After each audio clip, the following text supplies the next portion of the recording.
दोस्तों आज मैं एक ऐसे टेस्ट के बारे में बात करूंगा जिसको लेके लोगों के दिमाग में बहुत सारे क्वेश्चंस या क्वेरीज रहती हैं। वो टेस्ट है HbA1c। जनरली ऐसा लोग सोचते हैं कि HbA1c टेस्ट सिर्फ और सिर्फ डायबिटीज़ जिनको है उन्हीं के लिए है, लेकिन मैं आपको बता दूं HbA1c टेस्ट पे इतनी सारी रिसर्च हो रही है और इतना सारा डेटा है जो कि ये बताता है कि ये टेस्ट आपकी लॉन्जेविटी बता सकता है या आप कितना जियोगे, आप कितना हेल्दी लाइफ जियोगे फ्यूचर में। ये सब चीज़ें भी HbA1c बताता है। इसलिए आपको डायबिटीज़ है या नहीं है, दोनों ही केस में HbA1c टेस्ट आपके लिए बहुत ही इंपॉर्टेंट है। एक बार ज़रूर हो जाना चाहिए टेस्ट, क्योंकि बेसिकली होता क्या है कि जब बॉडी में ग्लूकोज ब्लड में मूव करता है तो वो क्या करता है कि जो आरबीसीज होती हैं, रेड ब्लड सेल्स, उसमें एक प्रोटीन होता है जिसको हीमोग्लोबिन बोलते हैं।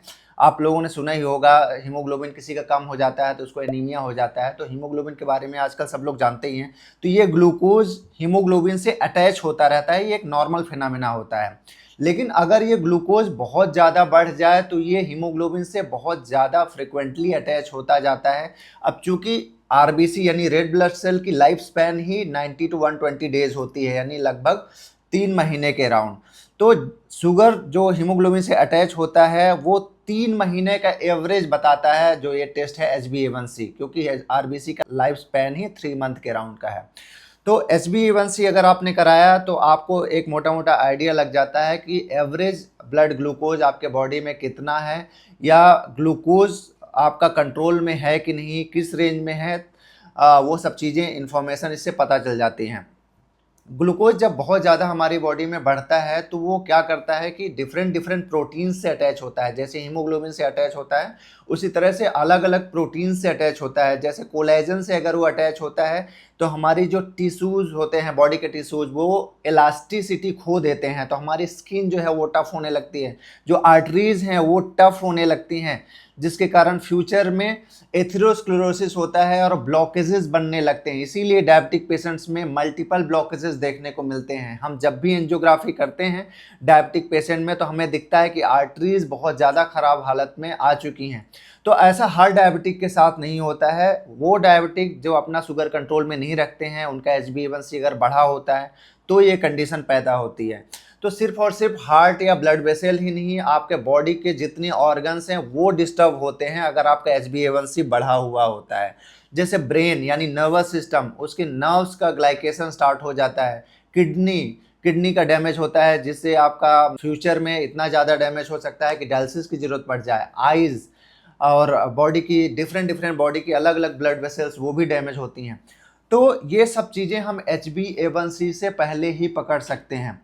तो ये तो हुई सिर्फ और सिर्फ शुगर के जो बॉडी में इम्पैक्ट पड़ते हैं उसकी बात। लेकिन HbA1c आपकी उम्र भी बताएगा, आपकी लॉन्जेविटी भी बताएगा, क्योंकि अगर शुगर बढ़ा हुआ है और HbA1c आपका बढ़ा आता है तो वो ये शो करता है कि आपकी बॉडी में ग्लाइकेशन कितना तेज़ी से हो रहा है। ग्लाइकेशन का मतलब है, जैसे फॉर एग्जांपल हम आपको बताएं, जैसे एक फ्रूट होता है, फ्रूट धीरे धीरे वो पकता है, पकने के बाद उसमें सड़न आती है और वो फ्रूट ख़त्म हो जाता है। इसी तरह से शरीर में भी ग्लाइकेशन होता है, यानी जब बूढ़ा होता है ग्लाइकेशन के साथ साथ वो ग्लाइकेशन ही HbA1c पकड़ता है। तो हम आपको कुछ रेंजेस बताते हैं, उस रेंजेस वो उन रेंजेस से आपको आइडिया लग जाएगा कि HbA1c के बढ़ने के साथ साथ क्या क्या बॉडी में चेंजेस आते हैं और हमें HbA1c आइडियली कितना रखना चाहिए। आइडियली HbA1c हर इंसान का 5 to 5.3 के बीच में ही होना चाहिए। अगर इस रेंज में आपका HbA1c है तो आप हेल्दी हैं और फ्यूचर में आपको कार्डियक रिस्क और दूसरे रिस्क होने की संभावना कम है और आपकी लॉन्जेविटी अच्छी रहेगी।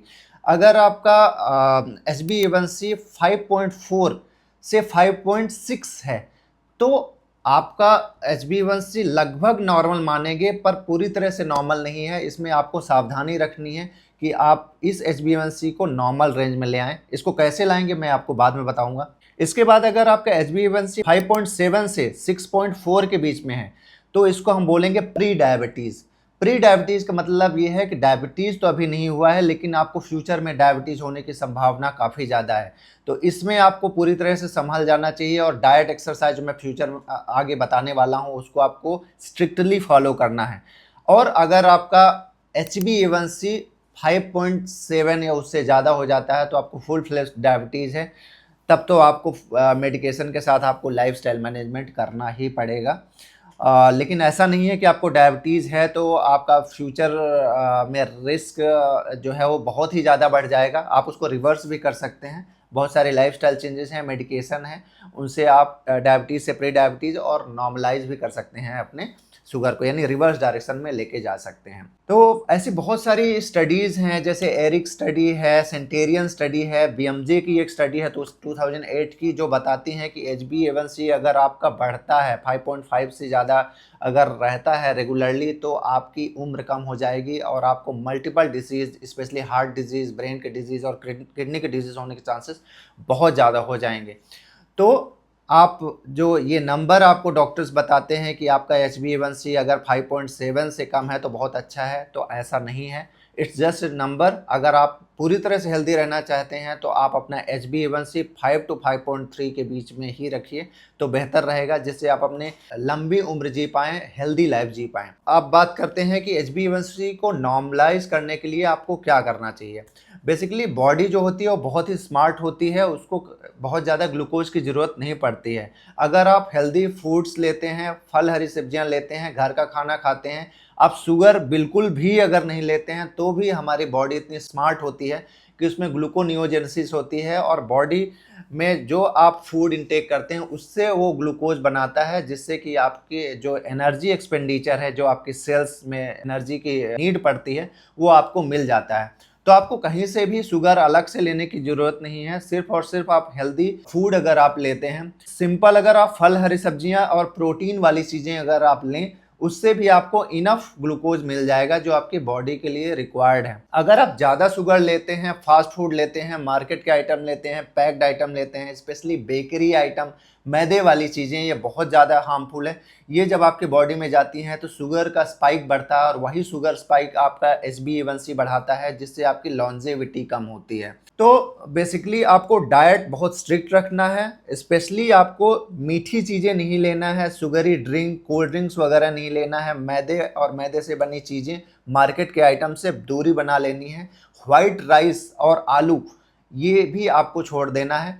आप अगर प्रोटीन और फाइबर ज़्यादा से ज़्यादा लेते हैं खाने के साथ तो आपका शुगर स्पाइक कम होगा, इसलिए खाने के टाइम पे आप प्रोटीन और फाइबर की मात्रा ज़रूर रखें।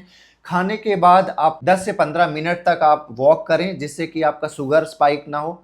कई लोगों की आदत होती है खाना खाए और उसके बाद डल गए, तो उसके कारण शुगर स्पाइक होता है जो कि आपका HbA1c बढ़ाता है। तो आपको खाना खाना है, खाना खाने के बाद टहलना है, उसके बाद ही जो रेस्ट करना है या दूसरे काम करना है वो आप कर सकते हैं। मॉर्निंग टाइम पे at least 30 minute to 1 hour exercise आप डेली करिए। हफ्ते में 5 दिन तो एक्सरसाइज बहुत ही ज़रूरी है, ये वर्ल्ड हेल्थ ऑर्गेनाइजेशन भी रिकमेंड करता है। स्लीप बहुत इंपॉर्टेंट है HbA1c के लिए। वो और आप पूछेंगे कि स्लीप से ऐसा क्या होता है। बेसिकली अगर आप स्लीप प्रॉपर नहीं लेंगे 6 to 8 आवर की, तो क्या होता है कि हमारा सिंपैथेटिक सिस्टम जो है ओवर एक्टिव रहता है। मॉर्निंग में आपका कॉर्टिसोल ज़्यादा रिलीज होता है, आपका शुगर स्पाइक होता है और HbA1c बढ़ता है। तो आपको प्रॉपर स्लीप लेनी है, मेडिटेशन करना है, रिलैक्स रहना है, जिससे आपका कॉर्टिसोल हार्मोन रिलीज ना हो बहुत ज़्यादा। अगर बहुत ज़्यादा मात्रा में रिलीज होता है तो बॉडी में ग्लूकोज ज़्यादा बनता है, ज़्यादा स्पाइक होता है और HbA1c बढ़ता है, जिससे आपकी उम्र कम होती है। तो दोस्तों ये वीडियो ज़्यादा से ज़्यादा लोगों तक शेयर करें, जिससे ज़्यादा से ज़्यादा लोग इसका लाभ उठा पाएँ और उनका ये मिथ ब्रेक हो पाए कि HbA1c सिर्फ और सिर्फ डायबिटिक पेशेंट्स के लिए है। बेसिकली ये टेस्ट सबके लिए ज़रूरी है, सब लोग इसको एक बार ज़रूर कराएं। कमेंट में हमें बताएं कि आपका HbA1c का लेवल क्या है और इसको कम करने के लिए आप क्या करते हैं। चलिए मिलते हैं नेक्स्ट वीडियो में। नमस्कार।